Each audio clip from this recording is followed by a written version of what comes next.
Débat politique. Débat politique avec Souhil Al-Hajmi. Tous les samedis, de 13h à 14h sur Alger Chaîne 3.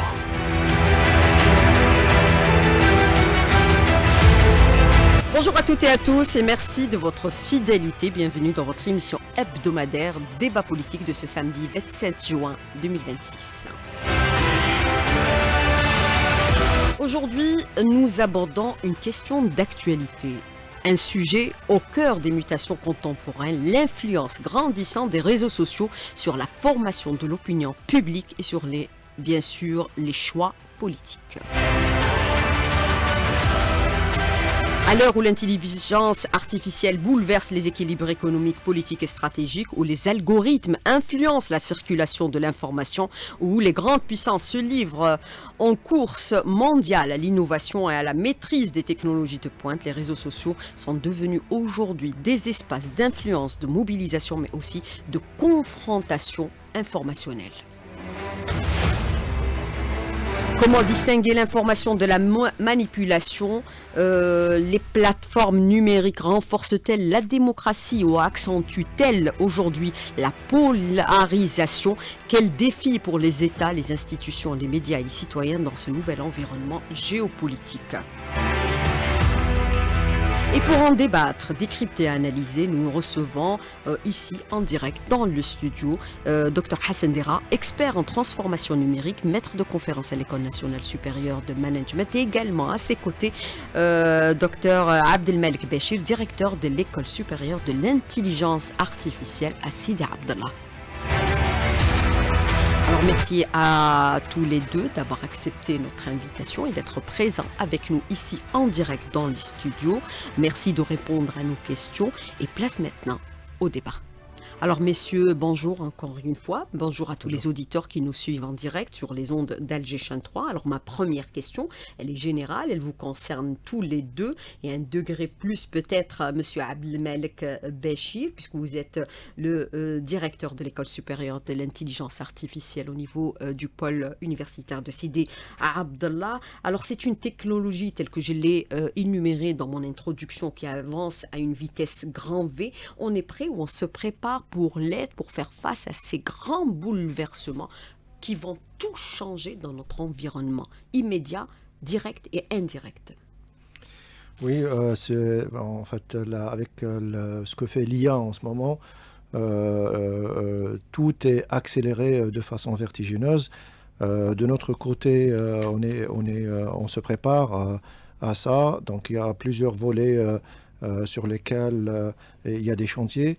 D'abord, comme je le dis toujours dans les émissions comme ça, donc l'important c'est de former un capital humain, c'est-à-dire former une ressource humaine, parce que notre imagination est qu'en fin de compte, il y aura toujours des êtres humains pour prendre les décisions majeures, les décisions les plus importantes, et les ressources conformes doivent être complètement conscientes de ce qu'il faut faire. Donc, la première des choses, c'est que la création de l'École nationale supérieure de l'intelligence artificielle est un grand pas. C'est un pas très significatif parce que l'école attire l'élite, attire les étudiants qui ont pratiquement tous la mention excellent au bac. Ils ont des programmes mis à jour régulièrement par des professeurs parmi les meilleurs en Algérie qui ont une réputation internationale. Et on a mis les moyens. Donc, les étudiants à l'école ont accès à un data center équipé de cartes graphiques de dernière génération. Ces cartes graphiques leur permettent d'appliquer les algorithmes qu'ils étudient en classe et produisent des produits qui peuvent s'appliquer et qui s'appliquent en ce moment pour des solutions qui aident l'économie et qui aident cette transformation vers une économie basée sur ou peut-être une économie portée par l'innovation.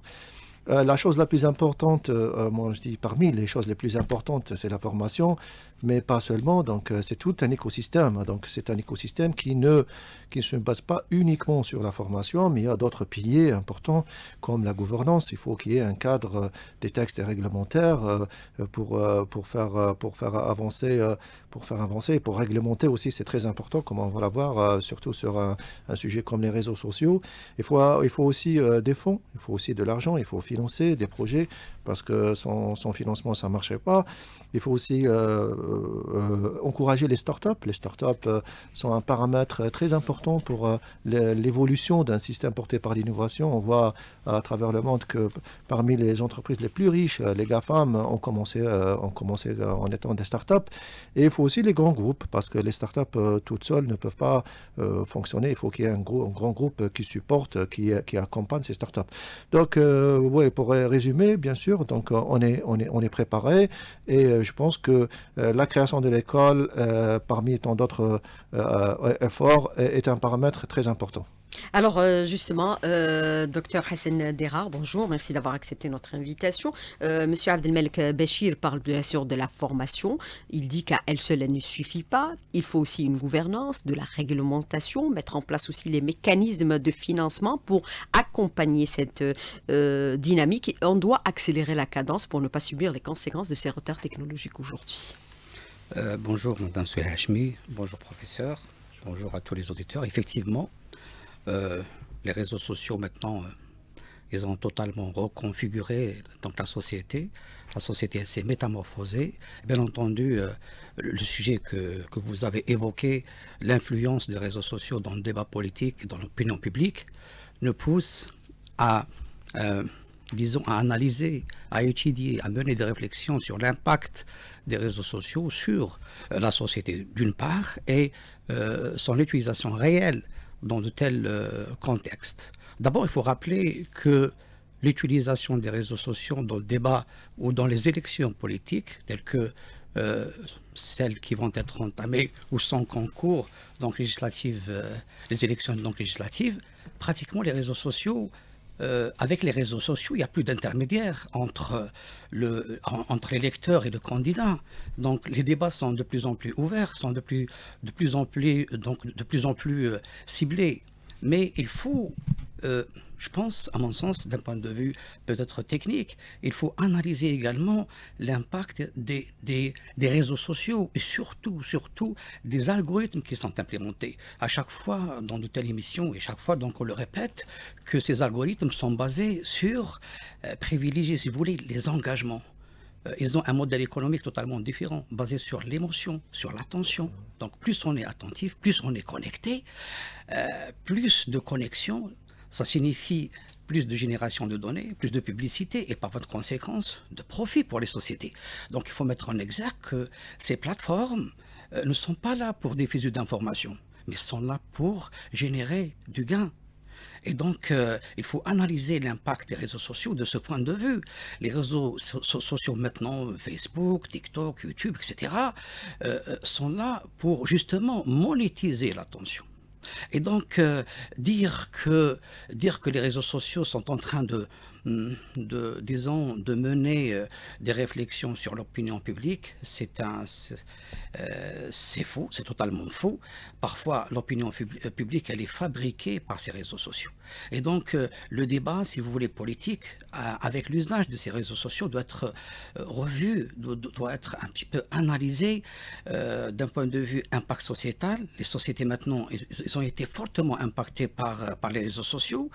Des sociétés même sont en train, j'allais dire, de perdre leurs valeurs, leurs principes, leur identité. Ce sont des sociétés maintenant qui sont menées, si vous voulez, par l'image, par l'émotion, par le superficiel.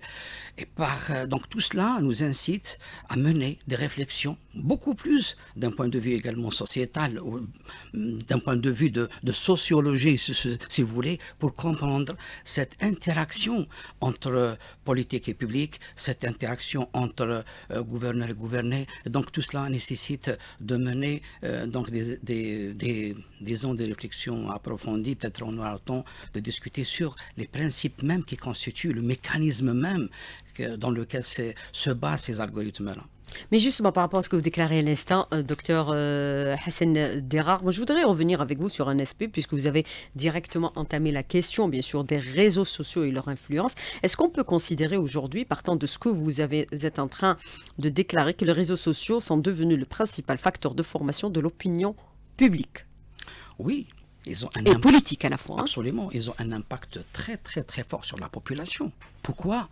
Parce que, en quelque sorte, la pensée humaine, elle a été restructurée. Le mécanisme de la pensée humaine a été fortement impacté par l'usage de ces technologies-là. On est plus pour des pensées de stimulus tel court, avec une forme d'addiction. Hein. Le cerveau maintenant, il est beaucoup plus emporté par des likes, par des récompenses, si vous voulez. Et donc la société même, on n'arrive même plus maintenant à valoriser à juste valeur l'individu. L'individu, maintenant, il est quantifié par des métriques, par le nombre de likes, par le nombre de followers, par le nombre de suivis, par les commentaires. Et donc, tout ça a impacté l'interaction avec ces réseaux sociaux. Le buzz? Le buzz, effectivement, parce qu'un individu, un Algérien lambda, quand il se connecte et quand il ouvre son application, il ne va pas voir l'information qui présente l'opinion publique ou qui lui donne un certain niveau culturel, mais il va voir des buzz, ce sont des informations, ce sont un contenu émotionnel, un contenu parfois provocateur, un contenu qui suscite l'engagement. Donc il faut très bien comprendre dans ces algorithmes que ces algorithmes sont basés sur l'attention, ils monétisent l'attention. Donc dire que les réseaux sociaux sont un vecteur, un vecteur de développement au sens propre socio-économique, il faut bien le prendre avec certaines précautions. Mais comment réagir aujourd'hui face, bien sûr, à cette profusion d'informations sur les réseaux sociaux? Bien sûr, professeur Abdelmalek Bachir, il a parlé de la nécessité de mettre en place un certain préalable, comme par exemple la formation qu'il a abordé tout à l'heure. Il a parlé de la nécessité aussi à la fois de mettre en place des mécanismes de règles de gouvernance, de la réglementation et également des financements pour éviter de sombrer dans des retards qui pourraient nous coûter très cher à l'avenir. Qu'est-ce qu'il faudrait? Oui, professeur Bachir a mis en exergue un élément fondamental qui est la compétence. Sans une compétence, sans une ressource humaine qualifiée, on ne peut pas appréhender, utiliser d'une manière assez rationnelle donc les réseaux sociaux.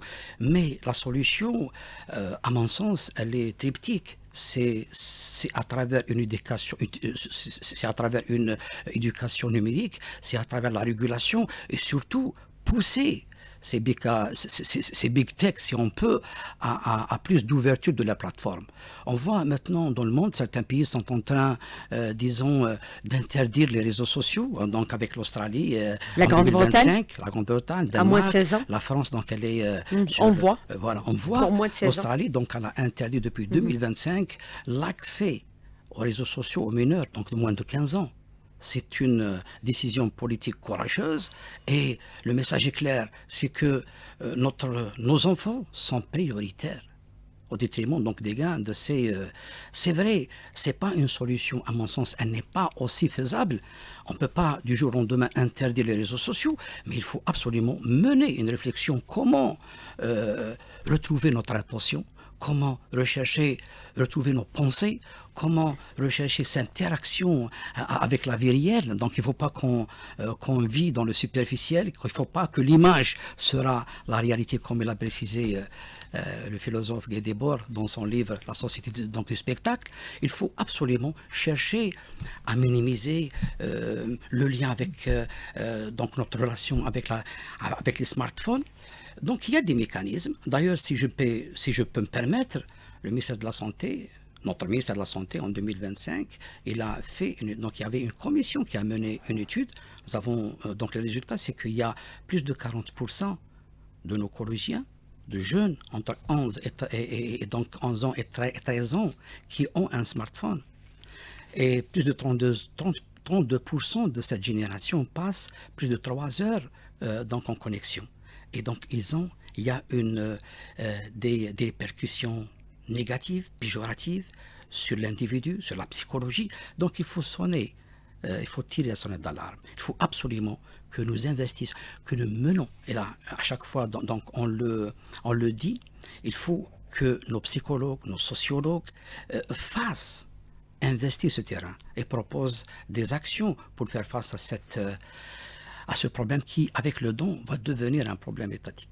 Alors justement, par rapport à ce qu'il déclare à l'instant, docteur Hassan Derar, professeur Abdelmalek Bachir, vous avez parlé de régulation, réglementation, les deux, vous êtes d'accord sur cet aspect-là. En termes de régulation et de réglementation, que faut-il aujourd'hui? Puisque nous avons vu que certains pays sont en train d'anticiper, on a parlé de l'Australie, on a parlé de la Grande-Bretagne, on parle de la France, qui pourrait interdire les réseaux sociaux pour les moins de 16 ans. D'accord. Moi, je pense qu'il faudrait aussi comprendre comment fonctionnent ces algorithmes. Je pense une chose importante que je pense qu'il faudrait faire, c'est demander à ces géants, ces plateformes. En fait, ce sont des plateformes hyper sophistiquées. En fait, il y a la technologie de pointe qui est utilisée dans ces plateformes. Donc, c'est cette élite que nous sommes en train de former dans les écoles d'excellence. En fait, c'est cette élite-là qui va avoir comme tâche de comprendre comment ces algorithmes fonctionnent et comment identifier les points les plus critiques que exploitent ces algorithmes et proposer aussi des solutions face à ces algorithmes.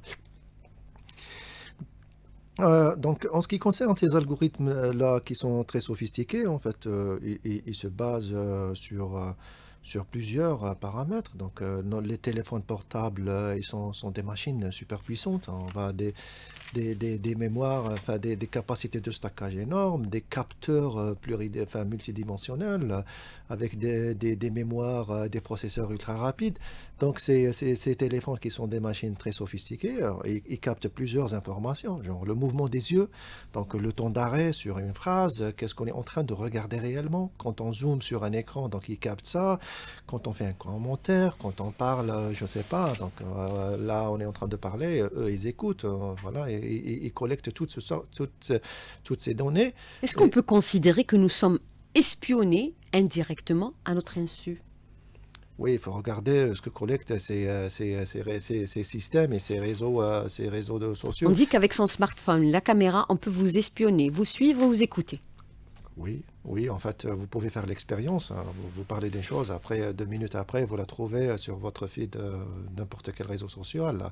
Sur donc, YouTube, ces informations, sur Facebook, sur Twitter. Ces informations sont collectées, je m'excuse, sont collectées juste pour dire on va customiser, pour vous proposer c'est-à-dire un contenu qui vous intéresse, pour ne pas vous envoyer une publicité qui ne vous intéresse pas, pour ne pas vous donner des choses qui ne vous intéressent pas, mais ces plateformes ne sont pas neutres. Donc, ils collectent ces informations pour, comme on l'a dit, Dr Derar, pour un intérêt qui est leur. Donc, il y a beaucoup d'argent qui est investi dans ces plateformes, et s'ils sont gratuits à chaque fois, donc on le dit en informatique, à chaque fois une application gratuite, il y a un service gratuit, c'est que vous êtes le prix, quoi.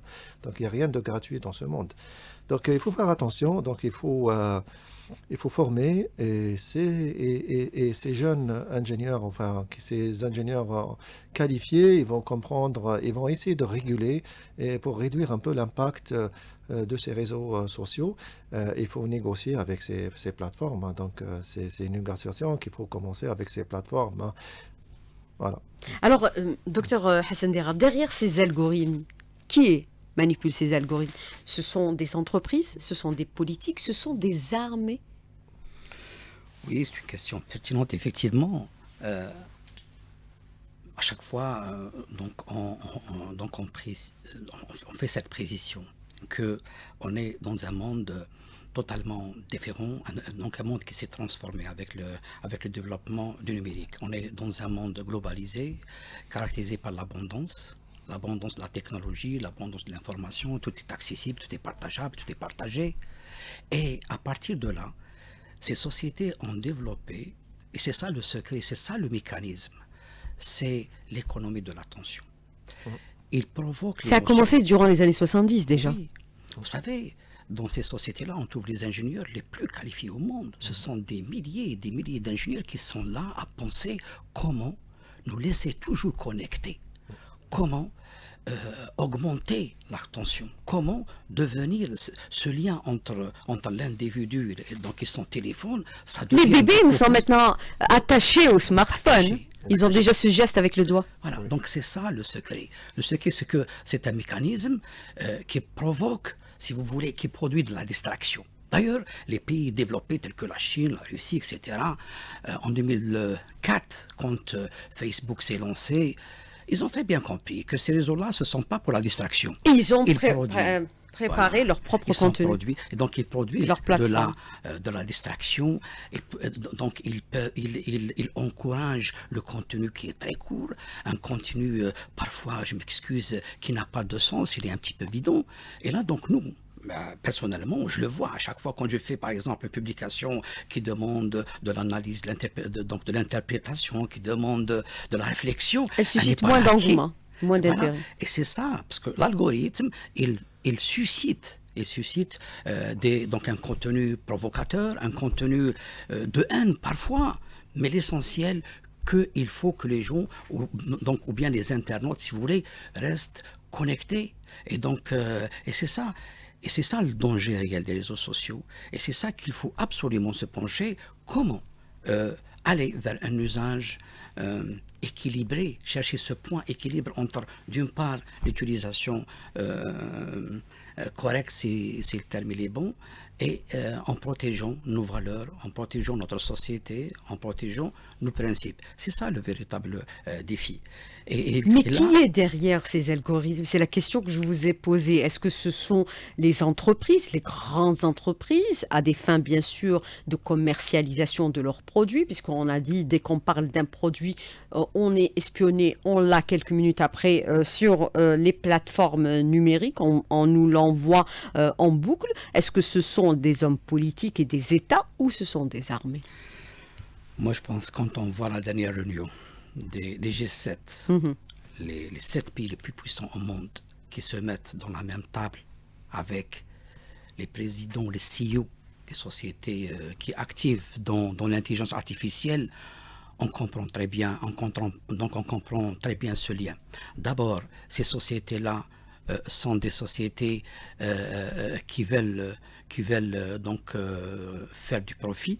Hein, donc ils ont un modèle économique basé sur l'aspect financier. Ce sont des sociétés qui sont cotées en bourse, qui sont des actionnaires, donc ils doivent impérativement générer du profit. Et on voit que certaines sociétés, leur capital, parfois, leur chiffre d'affaires dépasse les budgets donc, des États. Là, d'une part. Et d'autre part, ce sont parfois, donc, et à chaque fois on le dit, ce sont des bras armés pour certains États. Ce sont des sociétés qui travaillent au profit donc des États. Et donc c'est un en quelque sorte le secret, c'est à la fois économique, mais à la fois de puissance géopolitique. Donc c'est ça le secret de ces sociétés-là. Aujourd'hui, on parle bien sûr de la découverte des réseaux sociaux à partir bien sûr des années 70, certains disent même bien avant, avec l'apparition des premiers micro-ordinateurs. C'est le cas et qui ont été mis en place au niveau des institutions militaires, comme par exemple le Pentagone. Est-ce qu'on peut considérer que tout aujourd'hui se regroupe ou s'est réuni avec l'intelligence artificielle? Tout a été préparé déjà il y a pratiquement de cela une soixantaine, voire une cinquantaine d'années. Possiblement, ouais. Mais ce qui est clair en ce moment, c'est que ça va encore s'aggraver parce que... ça va très vite. Oui, parce que ce qu'on faisait il y a quelque temps, il y a peut-être 3 ans, en une année, en ce moment, on peut le faire en un jour, voire moins. Parce qu'il y a un événement très important qui est l'IA générative. Donc l'IA générative, c'est une intelligence artificielle qui n'est pas comme les autres intelligences artificielles. C'est quoi l'IA générative pour que les auditeurs puissent comprendre? Voilà, qu'est-ce que l'IA générative? Dans le passé, l'IA, en fait, ça a aidé généralement à faire une classification, ça a aidé à prendre une décision, ça donne une prédiction, des choses comme ça. Mais ça ne générait pas de contenu. Donc, mais en ce moment, l'IA peut générer du contenu. Je m'explique, l'IA peut écrire un texte, l'IA peut fabriquer une vidéo et l'IA peut écrire un programme informatique. Et ça, c'est extrêmement important. Donc, l'IA peut innover. Hier, il y avait un article très important dans une revue très technique et dans lequel une combinaison d'IA symbolique avec une IA générative et des techniques, et ils ont réussi à produire des circuits radio que l'être humain ne pouvait pas produire. Et ça se fait très rapidement. Donc, généralement, cette IA générative, elle est très... elle a un impact très fort parce que on ne sait pas qui a généré ça. Parce que devant une image, devant un texte, devant une vidéo, donc l'être humain ne peut pas savoir si cela a été généré par un agent, par une IA générative ou par un être humain. Donc l'IA générative elle est en train de le faire. Elle est en train de rendre les algorithmes sur lesquels se basent les réseaux sociaux encore plus sophistiqués en peu de temps.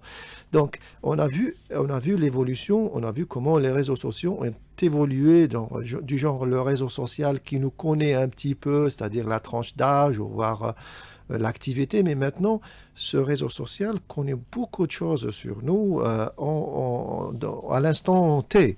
Donc avec l'IA, ça va encore s'aggraver et ça va s'empirer si on ne fait pas ce qu'il faut faire, ce qui est genre réguler et comprendre et essayer de demander à ces plateformes d'ouvrir leurs algorithmes pour qu'on comprenne qu'est-ce qu'ils sont en train de faire exactement. Alors, bien sûr, on va essayer de simplifier encore davantage. Mais comment, docteur Hassan Derar, l'intelligence artificielle aujourd'hui transforme la diffusion et la consommation de l'information politique, puisque nous avons vu que même les hommes politiques s'orientent aujourd'hui davantage vers les réseaux sociaux que les médias traditionnels, à savoir la télévision et la radio. Oui, absolument. Ou la presse écrite aussi. Hein. Oui, absolument. Maintenant, c'est vrai que les médias classiques sont en train un petit peu de perdre le terrain par rapport à ces nouvelles... Ils sont en train de s'adapter aussi. Oui, mais il y a quand même, donc les médias classiques ont cette légitimité, si vous voulez. Hein, donc, dans les réseaux sociaux, on a l'audience, mais les médias classiques, on a la légitimité. Alors, effectivement, donc cette campagne électorale, donc on le voit, il y a beaucoup de candidats qui maintenant s'orientent vers les réseaux sociaux, vers des vidéos très courtes pour présenter leur programme, pour avoir une interaction plus rapide et plus pertinente avec les électeurs. Surtout sur TikTok. Mais également, qu'est-ce que l'IA permet? Parce que ces algorithmes utilisent l'IA. Donc l'IA, elle est utilisée. D'ailleurs, ces algorithmes sont basés sur l'IA. Et donc, grâce à l'IA, donc à travers les réseaux sociaux, on peut faire ce qu'on appelle le micro-ciblage, c'est-à-dire on peut cibler directement un individu, comprendre son comportement, ses peurs, ses biais, ses forces, ses faiblesses, et donc on peut s'adresser directement, lui offrir, disons, un programme donc avec lequel il peut s'identifier.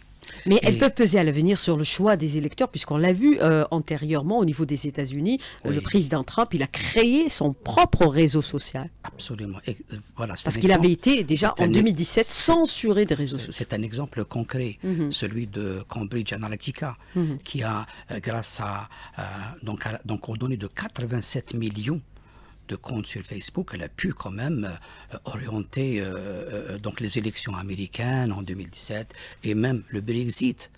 Donc on voit clairement cette force qui peut être à la fois, disons, avoir un impact assez important sur les électeurs. En Algérie, je pense que on est en train d'utiliser les réseaux sociaux d'un point de vue, disons, beaucoup plus... pas d'action politique, ce n'est pas d'un point de vue implication politique, parce que le fait de partager une vidéo, le fait de commenter donc une vidéo d'une campagne électorale, ce n'est pas une implication réelle dans le débat. Et donc cette illusion un petit peu, si vous permettez, laisse, je m'excuse, peut-être peut-être le terme il est un peu fort, que les réseaux sociaux nous donnent une forme de spectacle. Et c'est ça, donc il n'y a pas assez d'intervention humaine. Moi, je pense qu'effectivement, on doit suivre ces réseaux sociaux, mais il faut qu'il y ait une implication, un engagement fort des citoyens dans les programmes, dans le terrain, la participation effective dans cette campagne, et surtout aller aux urnes. Donc c'est ça le plus important. Dire que nous avons partagé une vidéo ou nous avons commenté, ou nous avons fait un commentaire ou une dispute dans les sections commentaires, c'est pas une implication. Les citoyens doivent impérativement savoir que son implication réelle, c'est d'aller dans le terrain et de participer d'une manière massive à ces élections-là. Mais son implication par le commentaire, qu'il soit positif ou négatif, n'impacte pas directement l'opération de vote. C'est ce que vous voulez dire exactement? Oui, n'impacte pas directement. Parce qu'on est dans l'illusion, on est dans le superficiel.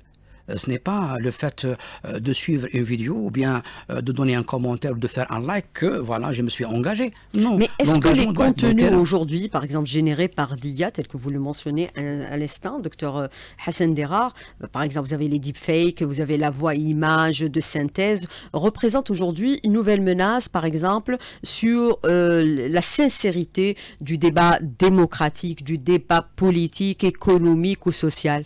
Absolument. Même culturel. C'est le véritable, disons... Parce qu'on ne fait que des extraits, finalement. Oui. On ne fait que des montages. C'est un danger réel sur, à la fois sur cette liberté d'expression et justement d'une participation donc effective. On voit par exemple avec les deepfakes, avec les nouvelles technologies, vous savez que 80% des vidéos qui ont été fabriquées, si vous voulez, donc avec l'IA, on ne peut pas donc les détecter. Auparavant, c'était l'œil de l'expert. À travers donc une vidéo, il peut dire que voilà, ça a été généré par l'IA. Mais maintenant, on ne peut pas le savoir. Mais il y a des films à la hollywoodienne qui sont en train d'être réalisés aujourd'hui par l'IA avec de véritables acteurs, de véritables scénarios, même des réalisateurs, et qui sont sur les réseaux sociaux. Un candidat qui est finalement un faux candidat qui va transmettre un faux discours, mais on ne peut pas le savoir. Et ça, c'est ça le plus grand danger. Et en plus, les fausses informations, selon des statistiques scientifiques réelles, se propagent 5 fois plus vite que l'information réelle. Et vous avez du mal à la démentir par la suite. Et donc ça, c'est un danger.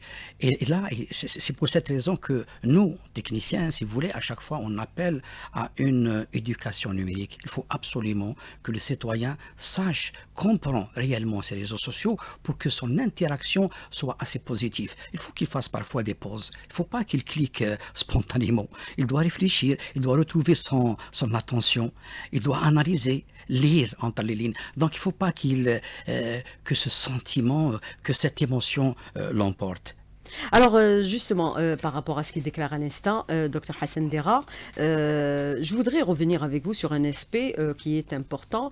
Monsieur Abdelmalek Bachir, ou professeur Abdelmalek Bachir, la maîtrise aujourd'hui, par exemple, de l'intelligence artificielle, est-ce qu'elle est devenue un enjeu majeur de puissance dans la rivalité entre les États? Et on voit cette bataille entre la Chine et les États-Unis sur le réseau social TikTok.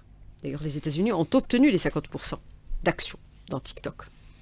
Oui, parce que, comme on l'a dit dans cette émission, les réseaux sociaux, ils façonnent l'opinion publique. Donc, ils ont des algorithmes puissants, ils peuvent montrer ce qu'ils veulent, ils peuvent censurer, ils peuvent décider de censurer pour quelconque raison, ils peuvent montrer, accentuer, et ils peuvent promouvoir certaines stories, certaines publications et ne pas donner de l'importance ou bien enterrer d'autres.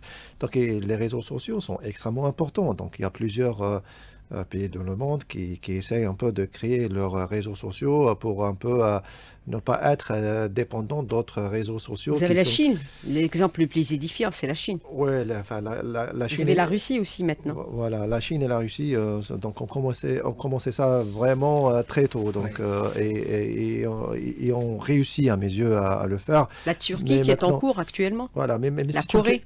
Oui, absolument, mais c'est une question très difficile parce que, d'après le passé, il n'est pas toujours, enfin, ce ne sera pas forcément une réussite de créer un réseau social parce que, en fait, pour rattraper l'avance, pour un peu, même eux, en fait, aux États-Unis, dans les compagnies les plus grandes, on a vu Google et on sait Google qui n'a pas réussi dans les réseaux sociaux. Donc, ce n'est pas une chose facile.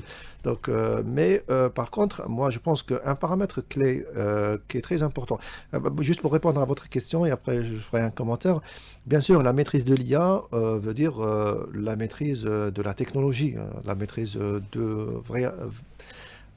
Je peux dire de la maîtrise de tout parce que l'IA est partout. L'IA est en médecine, l'IA est dans l'économie, l'IA est dans la technologie et l'IA est... Elle est dans l'histoire, elle est dans l'histoire. la création. Ouais, c'est une technologie, mais vraiment qui est en train de bouleverser le monde parce que, en fait, c'est en train de faire les choses en vraiment peu de temps, les choses qui prenaient des années et qui prenaient beaucoup d'efforts et beaucoup de temps. Et en ce moment, on est en train de les faire en si peu de temps. Donc, on peut vraiment imaginer comment ça va devenir, je sais pas, l'année prochaine ou l'année d'après. Parce que ces modèles, ces grands modèles d'IA, donc c'est à chaque jour, il y a un modèle qui fait des avancées significatives par rapport à l'autre, et ces avancées sont des avancées majeures. On a vu on a demandé l'arrêt de Claude Fable et de Claude Mythos parce que sont très importants pour être utilisés par le public et on ne peut qu'imaginer. Ça, c'est ce qui est connu c'est une information publique. Mais après, il peut y avoir d'autres choses. Bien sûr, il y a une rivalité importante et celui qui rate ce train de l'IA, il va subir les conséquences très coûteuses. Alors vous dites celui qui rate bien sûr le train de l'IA va subir des conséquences très très coûteuses. C'est votre déclaration à l'instant. Moi je rebondis.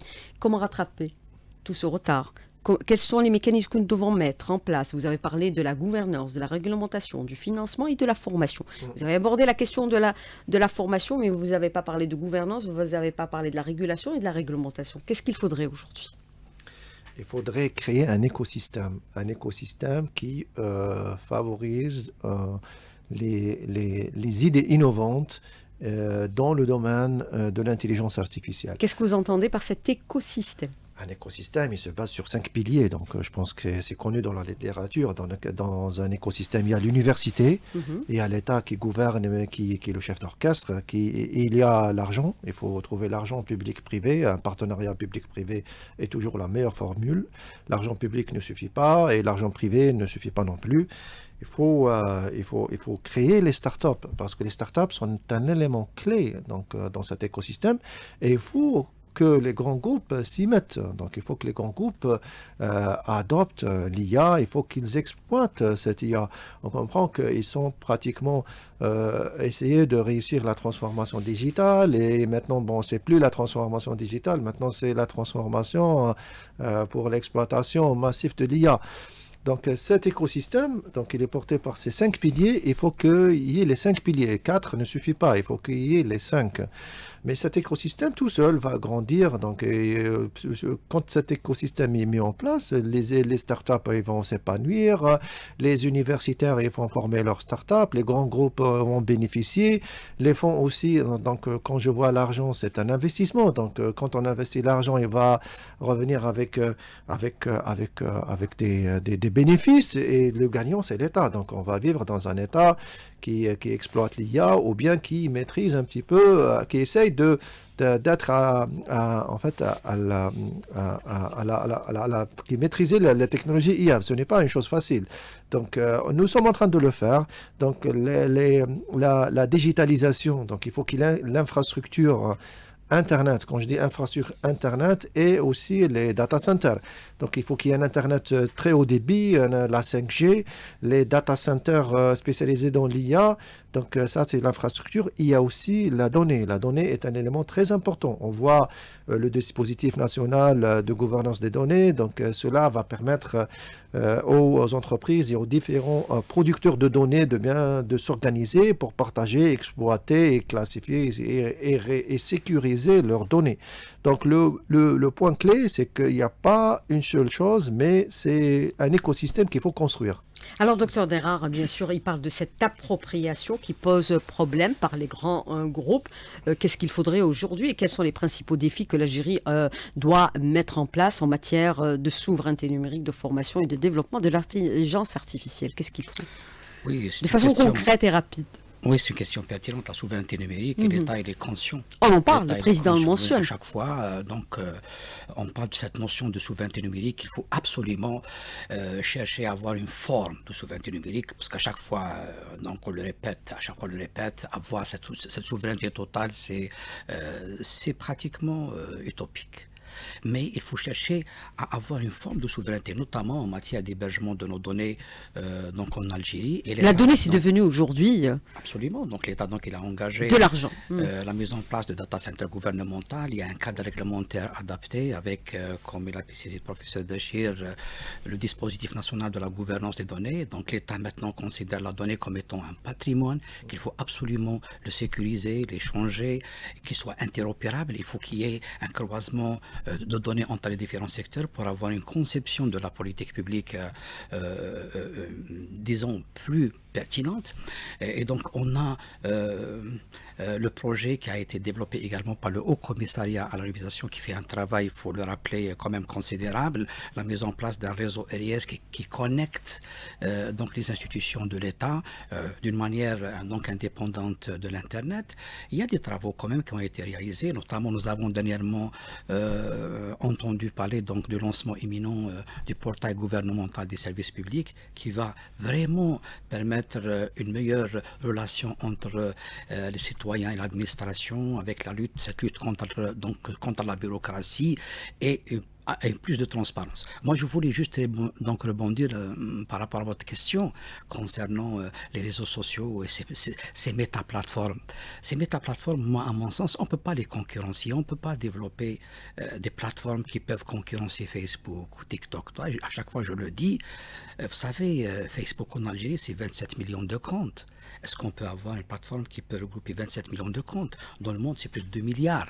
L'Europe, avec tous ces pays réunis, ils n'ont pas pu faire face à ces réseaux sociaux. Ils ont juste privilégié l'approche de régulation. Réguler pour faire face à cette hégémonie.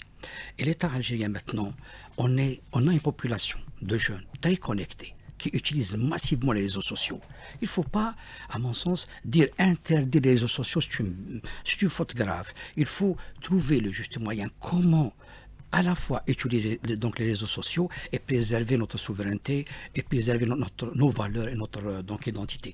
Et Mais là, est-ce qu'on peut comprendre aussi que quand on parle des grands groupes, c'est-à-dire l'IA permet aujourd'hui, comme on le voit à travers le monde, des exemples sont très concrets. Vous avez l'exemple des États-Unis, vous avez l'exemple de la Chine et également l'Union européenne, des pays de l'Europe, tous réunis sous bien sûr le label de l'Union européenne, que cela a permis de créer aujourd'hui les grands géants, comme il dit, les grandes entreprises à travers le monde. Vous avez Microsoft au niveau des États-Unis, vous avez Alibaba, par exemple, la plateforme de vente au niveau de la Chine, et vous avez aussi d'autres au niveau de l'Union européenne. Oui, ce sont des pays qui ont eu Alibaba, des c'est années l'équivalent d'un d'avance. État. C'est-à-dire, en 2004, compte avec le lancement d'Internet, des réseaux sociaux, avec le lancement des technologies du numérique, ils ont été conscients de l'importance et de la valeur stratégique de ces technologies-là. Donc, ils ont quand même des années d'avance par rapport à nous. Mais nous, maintenant, avec l'avènement de l'IA, il ne faut pas que le fossé se creuse comme c'est creusé lorsque les TIC à l'époque ont été développés. On n'a pas pu accompagner ce développement avec l'avènement de la messagerie, des sites web, l'Internet. Mais maintenant, on a le potentiel, on a les moyens, on a tout le potentiel pour qu'on puisse également investir ce terrain de l'IA. Il faut financer, mettre de l'argent. Oui, absolument. Beaucoup d'argent. Donc il y a, professeur Béchir donc le confirmera, il y a un conseil scientifique qui a mis en place la stratégie nationale de l'IA. Donc il y a une implication très forte de la diaspora, avec dernièrement tout un conseil qui va être créé pour par justement le président de la République, faire bénéficier de cette richesse que recèle l'Algérie. Et donc il reste maintenant, à mon sens, d'aller de le terrain, chercher des projets qui apportent basé sur l'IA, mais qui apporte de la valeur dans les secteurs stratégiques, l'agriculture, l'industrie, la santé. Il faut Mais pas... qui doit financer aujourd'hui? Par exemple, si on prend des exemples à travers le monde, sans faire de la publicité, ils n'en ont pas besoin. Vous avez par exemple Amazon qui finance, bien sûr, l'IA. Vous avez Meta également. Vous avez Nvidia. Vous avez Apple, pour ne citer que ces exemples-là, comme on peut parler par exemple d'Alibaba au niveau de la Chine. Et vous avez aussi d'autres États qui investissent aujourd'hui fortement dans l'IA. Les pays, par exemple, du Golfe, comme par exemple le Qatar, l'Arabie Saoudite et d'autres États également. Madame Souheila Hachmi, quand on voit que les G20 se réunissent à chaque fois, le G7, les alliances inter-États qui se font autour de l'IA, il faut poser la question, mais pourquoi? L'enjeu, c'est l'avenir. L'enjeu, c'est que l'IA a un double enjeu, si vous voulez, à la fois industriel et militaire. Ça, il faut bien le prendre en considération. Et donc, il faut appréhender, il faut dès maintenant se lancer dans cette, dans cette volonté d'approprier les technologies de l'IA. Mais qui doit financer? Les grandes entreprises ou c'est l'État qui doit financer? Moi, je pense au début, c'est l'État. Et l'État, maintenant, il est en train de faire l'effort avec l'École nationale de l'intelligence artificielle, à travers donc, un ministère des startups. Nous avons un haut commissariat. Le cadre réglementaire, organisationnel, il est favorable.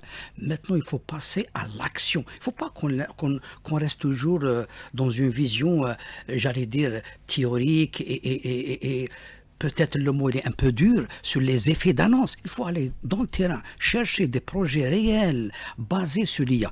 Et pour cela, il faut qu'on arrive à développer nos propres IA.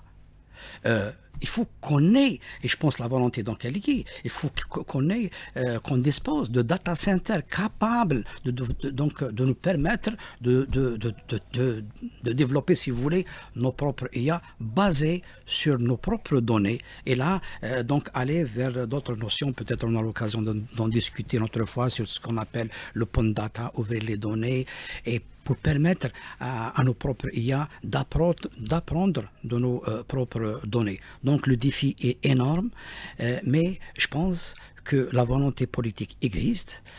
On est conscient de ces enjeux-là, mais il ne faut pas qu'on laisse le temps passer. Il faut absolument qu'on s'y mette. Alors, il faut qu'on s'y mette. On pourrait avoir notre propre IA aujourd'hui par rapport aux actions qui sont en train d'être engagées par votre département ministériel au niveau aussi de l'université ou du pôle universitaire de Sidi Abdallah. En fait, je dis, on doit avoir notre propre IA. C'est que la question, il faut le faire, mais à quel point elle est la nôtre? Donc, c'est là où il y a le détail. Donc, on peut mais pas... avec l'apport prochain des chercheurs installés à l'étranger, puisque le président en a fait l'appel, il va créer le conseil un peu des chercheurs à travers le monde. Est-ce que cela pourrait se faire dans des délais plus ou moins raisonnables? Oui, en fait, avec l'apport de la diaspora... Il y a une première réunion demain, d'ailleurs. À Oui, Sidi Abdallah. Absolument. Vous allez les accueillir. Absolument, oui. Donc c'est très important. En fait, juste, j'ouvre une parenthèse pour dire que... Il y a Habba, il y a Ilyas Zarhouni, il y a beaucoup de personnalités qui seront demain au niveau du pôle de Sidi Abdallah. Ouais, donc justement, c'est la diaspora, les Algériens qui travaillent dans les meilleures universités dans le monde, dans les plus grands groupes de technologie dans le monde, nous ont aidés beaucoup. Donc, dans on a besoin de leur rapport. Absolument. Ils ont toujours été... donc maintenant, c'est encore plus prononcé. Maintenant, c'est officiel. Maintenant, c'est en plus grand. Donc, ça va, absolument.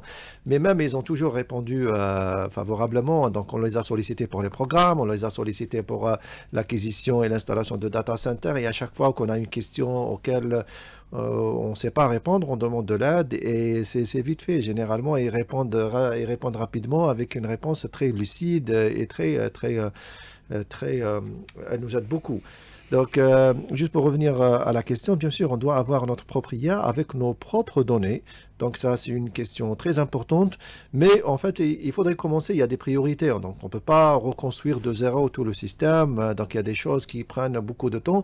Mais il y a, comme on dit c'est les quick wins. On peut avoir des choses où on peut avoir une réussite rapidement en peu de temps. Il faut identifier. Il y a des projets dans plusieurs secteurs qui peuvent donner des résultats très rapidement. Donc là, pour nous, en fait, à l'école, on a un data center qu'on a acquis essentiellement pour faire l'enseignement.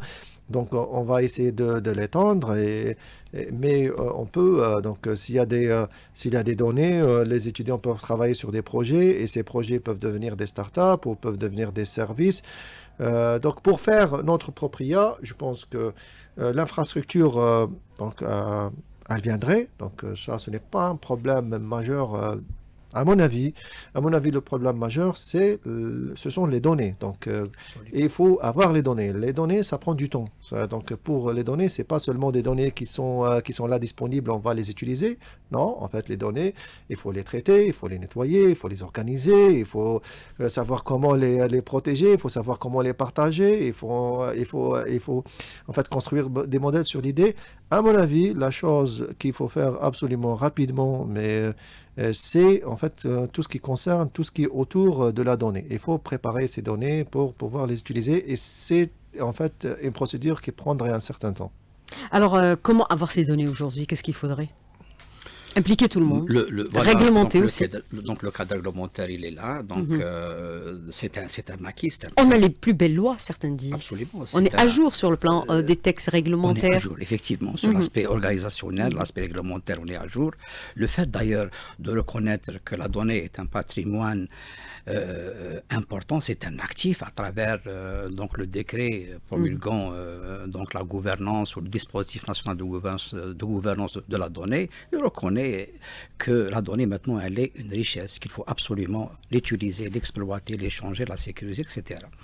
Maintenant, c'est une question également beaucoup plus de mindset, parce que pousser des entreprises publiques ou privées donc à s'ouvrir, à donner leurs données, c'est quelque chose de très très difficile.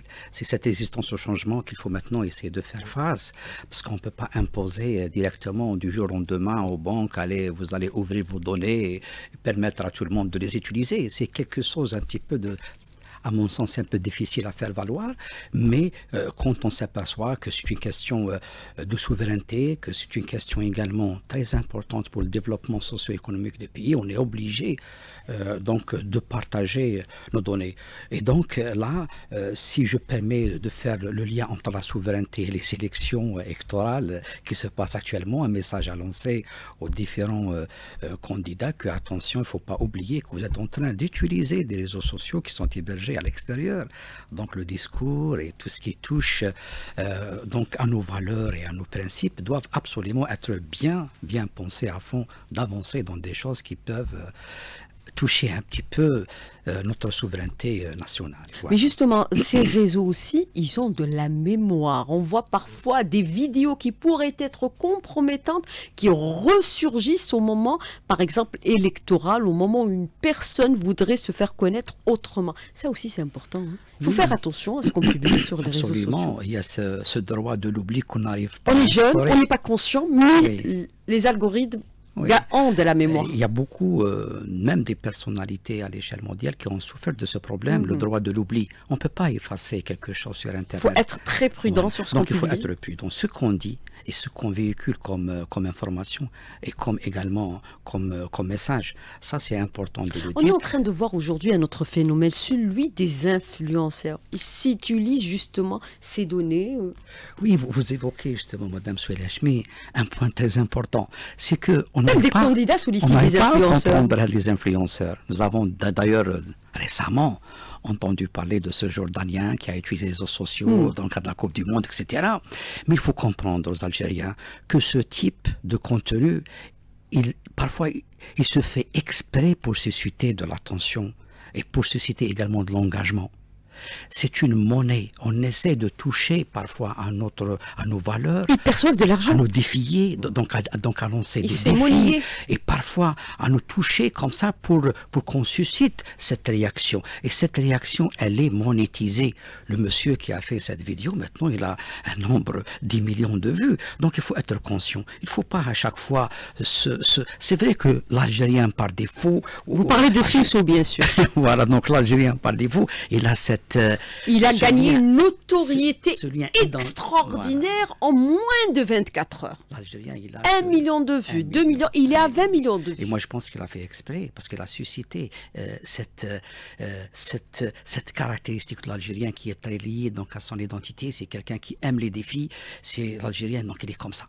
Et parfois, il faut se tenir un petit peu, il faut essayer, comme je le dis à chaque fois, avoir une pause avant le clic. C'est important. Oui, mais le nombre de commentaires qu'il a obtenus, c'est de l'argent. Il faut le C'est de préciser. l'argent, voilà. C'est Parce qu'on a monétiser vu les les réactions. Algériens s'acharner sur sa D'ailleurs- page, mais tout ça, ça D'ailleurs, va si lui je permets générer de l'argent. de rajouter une chose. Beaucoup d'influenceurs sont Oui, très riches. Hein. des influenceurs arabes qui utilisent justement ce principe pour avoir ce mécanisme, pour avoir un nombre important donc de réactions. Vous savez que l'Algérien, on est beaucoup plus très connecté. On a donc une population très jeune, au moins de 35 ans, on est 70% moins de 30 ans, et qui sont très Ils connectés. jouent sur notre émotion. Voilà, Nos émotions, on est émotionnelles. également parmi les pays les plus connectés dans le monde arabe. Et donc, on utilise massivement donc, les réseaux sociaux et on a cette caractéristique identitaire qu'il faut absolument, eux, ils exploitent cet aspect-là pour avoir des vues. Et donc, à chaque fois, il faut qu'on ait un petit peu cette éducation numérique, c'est le rôle de la société civile. Alors, on tombe tous dans ce piège, hein, parce qu'on ne supporte pas que l'on touche à nos constantes nationales, à savoir l'hymne national, Absolument, notre histoire et notre drapeau, également l'équipe nationale aujourd'hui, hein, et puisqu'elle se produira ce soir. À quoi ressemblera, puisque vous le dites, le débat politique dans les prochaines années avec l'essor de l'intelligence artificielle? Tout se jouera sur les réseaux sociaux. Ça va jouer sur les réseaux sociaux et ça ça va va très se vite. baser sur l'IA. Malheureusement, c'est tout ce qui touche les fausses informations, les deepfakes. Il y aura également ce qu'on appelle, donc je l'ai énoncé tout à l'heure, le micro-ciblage, mais il ne faut pas également oublier qu'il y a l'IA avec ses algorithmes peuvent créer ce qu'on appelle les bulles informationnelles. Donc parfois on l'appelle le profil psychologique. Alors pour chaque individu, on lui crée une bulle. Et donc la bataille, ça va être celui qui sait orienter ou sait créer ces bulles, disons, de ces profils-là. Les fakes, c'est la véritable menace. Le vrai du faux, ne plus le distinguer, puisqu'il y aura, par exemple, les robots qui vont tout générer.